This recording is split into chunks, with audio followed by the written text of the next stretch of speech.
बहुत सारे ऐसे मेल हैं जिनकी शिकायत रहती है कि उनका जो लिक्विड है वो बहुत ही पतला हो गया है, उनका जो सीमन है वो उसकी क्वालिटी बहुत खराब हो गई है, पानी के जैसा पतला हो गया है, तो किस तरीके से उसको गाढ़ा किया जा सकता है। तो हम बात करेंगे स्पेशली गर्मियों में आपको कैसे ख्याल रखना है ताकि आपकी जो प्रोडक्शन है स्पर्म की वो अच्छी रहे, जिससे कि आपका जो लिक्विड है वो गाढ़ा रहे, पतला ना हो, ठीक है, उनका उसका वॉल्यूम भी अच्छा रहे, आपके जो स्पर्म का जो प्रोडक्शन है वो होता रहे, ताकि उसके अंदर जो सिर्फ और सिर्फ क्या ना बचे, लिक्विड ना बचे। ओके, बहुत ही पतला सा रह जाता है क्योंकि स्पर्म उसके अंदर बहुत ही कम अमाउंट में हो जाते हैं। वैसे तो 10% होते हैं पूरे वॉल्यूम में, लेकिन उसमें से भी कम हो जाते हैं या फिर जो होते हैं वो भी खराब होने लग जाते हैं। तो आज हम यही बात करते हैं कि क्या करना है और क्या नहीं करना है। सिंपल है बिल्कुल, आपको ये समझिए आप घर पे ही सब कुछ कर सकते हैं। ठीक है, तो चलिए शुरुआत करते हैं। सबसे पहली बात कि कुछ खाने की बातें करते हैं जो आप इजीली कर सकते हैं। तो आपको ऐसे खाने अपने डाइट में समझिए इंक्लूड करने हैं जिससे कि इसकी जो क्वालिटी है आपके स्पर्म के प्रोडक्शन की वो बढ़े, स्पर्म अच्छे हों, तंदुरुस्त हों और ज्यादा बने।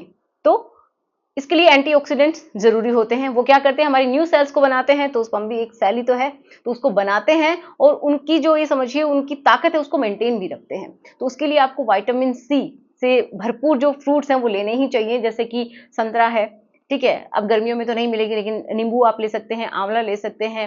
और आपको क्या लेना है कि जैसे कि कैरेट होती है वो ले सकते हैं, है ना, टमाटो ले सकते हैं, इनकी प्यूरी बना सकते हैं, और या फिर इनको आप क्या कर सकते हैं, स्टीम करके खा सकते हैं, ब्रोकली ले सकते हैं, ये सब बहुत अच्छे हैं, स्पिनच ले सकते हैं, मतलब पालक ले सकते हैं, ये बहुत अच्छे हैं। ओके, और आपको बीट रूट अगर मिलता है तो वो ले लीजिए, लेकिन एक मॉडरेट अमाउंट में लेना है। ये सब मिलके आपकी इस प्रोडक्शन को बढ़ाएंगे जिससे कि आपका गाढ़ा होगा। नेक्स्ट हम बात करते हैं कि नट्स एंड सीड्स, ये आपको अपनी डाइट में बिल्कुल शामिल करने चाहिए और इनका साइड इफेक्ट भी नहीं होता है अगर आप सही तरीके से खाते हैं तो।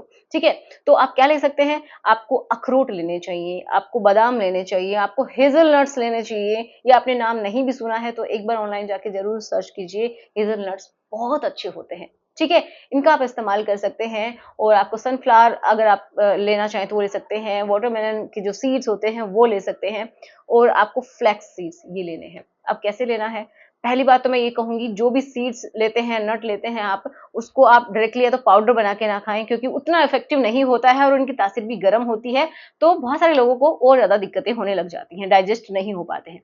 तो इनका काम अच्छे से हो, आपका डाइजेशन का प्रोसेस भी अच्छा रहे और साथ में काम भी बहुत बेहतर तरीके से करे, तो आपको रात में इनको पानी में भिगो के रख देना है और सुबह उठ के या तो आप इनकी स्मूदी बना लीजिए, ठीक है, पानी डाल के, दूध डाल के, या फिर आप जिसमें भी दलिया वगैरह जो भी आप लेते हैं ब्रेकफास्ट में, उनकी स्मूदी बना के उनको पीस के आप ऐसे ही खा सकते हैं, डाल के स्मूदी, मतलब अपने दलिया वगैरह में आप डाल के खा सकते हैं, ठीक है, या फिर आप उसको आप डायरेक्टली चबा के भी खा सकते हैं, कोई प्रॉब्लम नहीं है, जिसके लिए आप कंफर्टेबल है वैसा कीजिए। लेकिन इसके अंदर ये समझिए ओमेगा 3 फैटी एसिड्स होते हैं, बहुत अच्छे होते हैं आपके लिए, तो आप एक हेल्दी फैट का ये सोर्स है, तो आप इनको बिल्कुल इस्तेमाल कीजिएगा। ठीक है, ये डायरेक्टली आपके स्पर्म के प्रोडक्शन को बढ़ाते हैं, बहुत इससे अच्छा रिजल्ट देखा भी गया है, ये बहुत हद तक आपके स्पर्म को बनाने का काम करते हैं। ओके, तो आपका जो पतला है ना उसकी शिकायत कम हो जाएगी। नेक्स्ट बात करते हैं कि देखिए प्रोटीन, प्रोटीन हर एक सेल को बनाने का काम कर रही है, तो प्रोटीन जरूर चाहिए, हर एक कोशिका को चाहिए मतलब, ठीक है।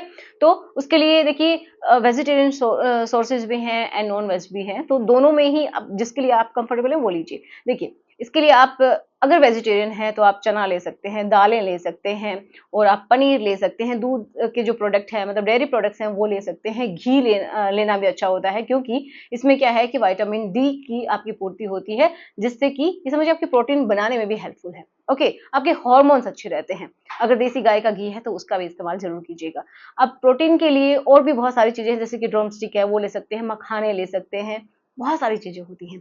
अब नेक्स्ट बात करते हैं कि आप एग ले सकते हैं, कंफर्टेबल है, चिकन ले सकते हैं, लेकिन रेड मीट आपको नहीं लेनी है, तो इस तरीके से आप ले सकते हैं। ओके, तो इनका इस्तेमाल कीजिए।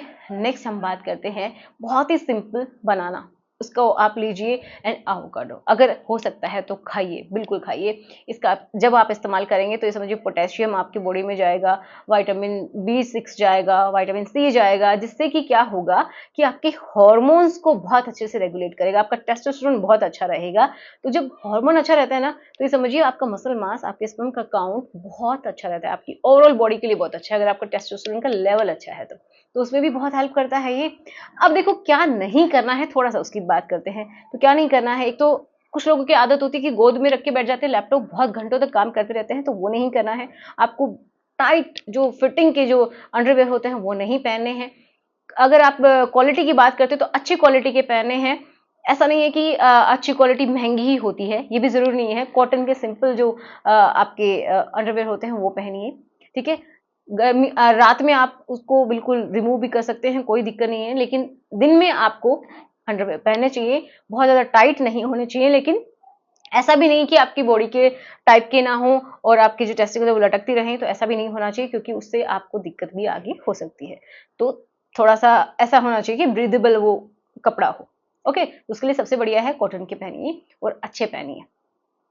नेक्स्ट आपको जो गर्म पानी से नहाते हैं उनके लिए है, गर्म पानी तो बिल्कुल नहीं डालना है गर्मियों में, ये आपको ध्यान रखना है, क्योंकि जब हमारी बॉडी का टेम्परेचर ज़्यादा होता है तो ऑटोमेटिक ही आपके स्पर्म का प्रोडक्शन कम हो जाता है या फिर वो मरने लगते हैं, जो हैं वो भी डिफेक्टिव होने लगते हैं। तो ऐसा मत कीजिए, क्योंकि जो आपके टेस्टिकल हैं वो नेचर ने भी आपको अपनी बॉडी से बाहर दी हैं ताकि उनका टेम्परेचर मेंटेन रहे। आपकी बॉडी से 1 से 2 डिग्री कम होना चाहिए। तो जब आप गर्म पानी डालते हैं तो बहुत ज़्यादा वो गलत असर उनके ऊपर होता है, तो आप ऐसा ना करें। नेक्स्ट है कि आपको एक्सरसाइज करनी चाहिए। बहुत देर तक आपको साइक्लिंग नहीं करनी चाहिए गर्मियों में, क्योंकि वहाँ पे फिर हीट पैदा होती है और वो भी उनको स्पर्म के प्रोडक्शन में दिक्कत पैदा करती है। ओके, तो ऐसी एक्सरसाइज कीजिए, हल्की-फुल्की कीजिए, लेकिन कीजिए, वो ज़रूरी है। तो आशा करूँगी आपको समझ में आया होगा कि आप क्या कर सकते हैं, क्या नहीं कर सकते हैं, कैसे आप अपने जो लिक्विड है उसको गाढ़ा किया जा सकता है। तो चलिए मिलते हैं नेक्स्ट वीडियो में। Thanks for watching. Good bye.